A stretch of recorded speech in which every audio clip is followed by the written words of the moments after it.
वारंवार अशा बातम्या आहेत की त्यांचे काही आमदार तुमच्या देखील संपर्कात आहेत, तुमच्या आणि साहेबांची तर तब्येत खराब आहे, पण यावेळी तुमच्या संपर्कात आहेत का त्यांचे काही आमदार? असं आहे, अहो तुम्ही विसरताय, आम्ही सगळेच इमोशनली पहिली माणुसकी हो, माणुसकी राहिलीये का नाही या देशात किंवा या जगात किंवा या समाजात?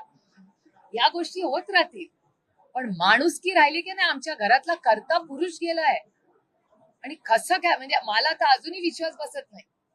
मला त्या नात्यावर क्लोजरच नाही मिळालंय. मी माझ्या दादाला बघितलं पण नाहीये. मला क्लोजरच नाहीये त्या नात्यावर. म्हणजे सगळे म्हणतात क्रॅश झालाय क्रॅश, सगळं माहितीये, पण एक इमोशनल क्लोजर असतं ना, की हे ऍक्सेप्ट करायला की बाबा हे झालंय, आता हे वास्तव आहे. ते वास्तव आम्ही आमच्या डोळ्यांनी नाही ना पाहिलं, आमच्या भावाला नाही ना पाहिलं आम्ही तसं. त्या आमच्या आठवणीतला भाऊ आमचा तोच भाऊ आहे, जो त्या दिवशी तुम्ही प्रेस कॉन्फरन्स मध्ये पाहिला.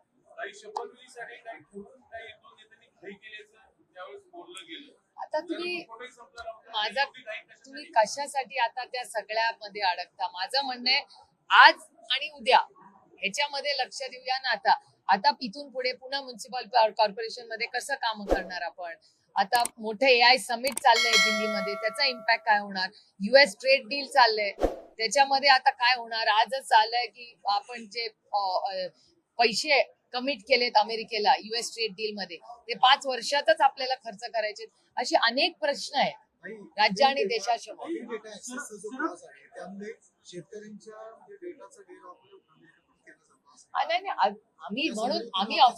म्हणूनच आम्ही ऑफिशियल स्टेटमेंट बघतोय भारत सरकारकडे. आमचं 2 लेवलला काम चाललंय. एकीकडे दादाची या सगळ्या ऍक्सिडेंटची टोटल इन्क्वायरी ही झालीच पाहिजे, हा एक भाग.